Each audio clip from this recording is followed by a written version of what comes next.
আসসালামু আলাইকুম। সবাইকে লার্নিং ইজি এডুকেশনের পক্ষ থেকে স্বাগতম।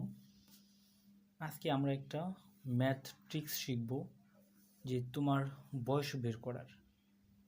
তোমার বয়স কত এটা আমি বলতে পারবো কিভাবে? চলো, এখানে আমরা প্রথমে কি করব, তোমার বয়সকে তুমি মনে মনে কাউন্ট করবে এবং তার সাথে গুণন দিবে 2।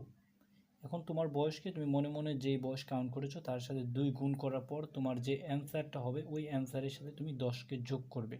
আচ্ছা, এবার যোগ করার পর তোমার আবার যে অ্যান্সার হলো, নতুন অ্যান্সার পাইলা, ওইটাকে আবার 2 দিয়ে ভাগ করবে।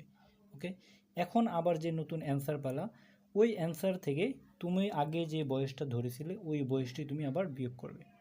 ওকে, তাহলে তোমার উত্তর কি 5? হ্যাঁ, দেখছো, ধরে পেরেছি, তোমার বয়স 5। এইভাবে তুমি মজার মজার ধাঁধা শিখতে পারবে এবং মজার মজার ম্যাট্রিক্স শিখতে পারবে এবং বন্ধুদেরকে এমন প্রশ্ন করে তুমি হকচকিয়ে দিতে পারবে। চ্যানেলটি সাবস্ক্রাইব করো, বন্ধুদের সাথে শেয়ার করো। ধন্যবাদ।